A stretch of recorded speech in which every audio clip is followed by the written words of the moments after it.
Gov updates academy YouTube চ্যানেলের আরও একটি নতুন ভিডিওতে সকলকে স্বাগত জানাই। আজকে আলোচনা করব fifth semester education pass course সাবজেক্টের সাজেশন নিয়ে। অর্থাৎ যারা ইউনিভার্সিটি অফ গৌড়বঙ্গের আন্ডারে বিভিন্ন কলেজে ফিফথ সেমিস্টারে পড়ছো এবং তোমার সাবজেক্ট যদি এডুকেশন পাস কোর্স থাকে এবং তোমার পেপার যদি ডিএসি 1A থাকে, তাহলে আজকের ভিডিওটি তোমার জন্য।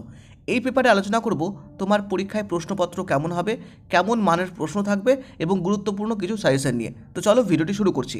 এই সাবজেক্টের পেপারে টোটাল 3টে টাইপের কোশ্চেন থাকবে। প্রথম টাইপ, যে কোনো 4টে প্রশ্ন করতে হবে, প্রত্যেকটা প্রশ্নের মান থাকবে 2, অর্থাৎ 4 2 8 নম্বর। নেক্সট পার্টে 4টে প্রশ্ন করতে হবে, প্রত্যেকটা প্রশ্নের মান থাকবে 4, অর্থাৎ 4 4 16।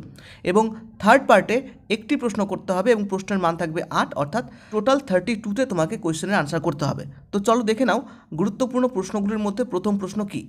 গঠনমূলক এবং সমষ্টিগত মূল্যায়নের মধ্যে দুটি পার্থক্য লেখো। ভূমি স্টকের দুটি বৈশিষ্ট্য উল্লেখ করো। নেক্সট, আদর্শায়িত অভিক্ষার দুটি ব্যবহার উল্লেখ করো। নেক্সট, একটি সু অভিক্ষার দুটি বৈশিষ্ট্য উল্লেখ করো।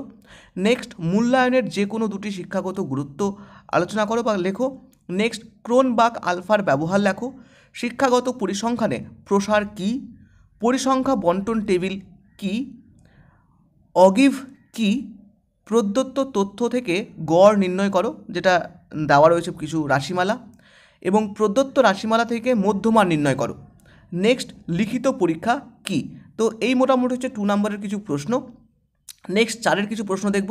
তবে এই প্রশ্নগুলো যেগুলো আমি কথা বলছি, এই প্রশ্নগুলো এতটাই গুরুত্বপূর্ণ যে যে কোনো মানের প্রশ্নেই কিন্তু আসতে পারে। অর্থাৎ 2 নম্বরের প্রশ্নগুলো 4-এ, 4 নম্বরের প্রশ্নগুলো 2-এ, এরকম অল্টারনেট হতে পারে। 4 নম্বরের কিছু প্রশ্নের মধ্যে হচ্ছে মূল্যায়ন এবং পরিমাপের মধ্যে দুটি পার্থক্য লেখো বা কতকগুলি পার্থক্য লেখো। মূল্যায়নের প্রধান বৈশিষ্ট্যগুলো উল্লেখ করো। শিক্ষাক্ষেত্রে মূল্যায়ন কেন গুরুত্বপূর্ণ।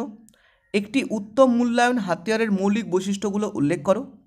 অভিক্ষার ব্যবহার যোগ্যতার উপর একটি টিকা লেখো।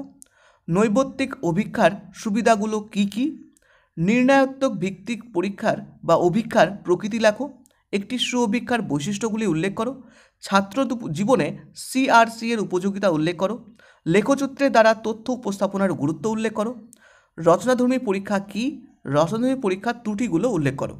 তো এই হচ্ছে মোটামুটি 4 নম্বরের কিছু প্রশ্ন, যে প্রশ্নগুলো 2 নম্বরের মানেও আসতে পারে, আবার 8 নম্বরের মানেও কিন্তু আসতে পারে।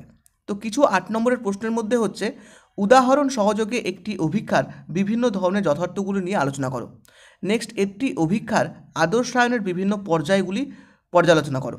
নেক্সট, নিম্নলিখিত পরিসংখ্যক বন্টন অনুযায়ী চতুর্থাংশ বিচ্যুতি নির্ণয় করো। এই যে চার্ট দেওয়া রয়েছে, এখান থেকে চতুর্থাংশ বিচ্যুতি নির্ণয় করতে বলা হয়েছে।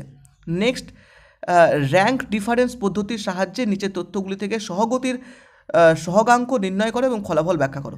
এই যে টেবিলটা রয়েছে, এই টেবিলটা থেকে এই তথ্যগুলো বার করতে বলা রয়েছে।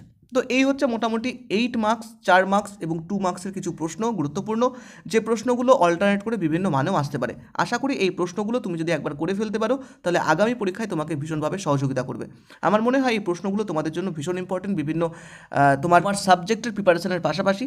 তো মনে হয় আজকের ভিডিওটি তোমাদের জন্য উপকৃত হয়েছে। যদি তোমার মনে হয় ভিডিওটি তোমার জন্য গুরুত্বপূর্ণ, তাহলে অবশ্যই সকলের সাথে শেয়ার করে দিও, বিভিন্ন বন্ধুদের গ্রুপের সাথে শেয়ার করো, যাতে সকলেই একই রকমভাবে তোমার মতো সহায়তা পেতে পারে। তো চলো দেখা হচ্ছে নেক্সট কোনো ভিডিওতে। সকলে ভালো থেকো, সুস্থ থেকো। Thank you.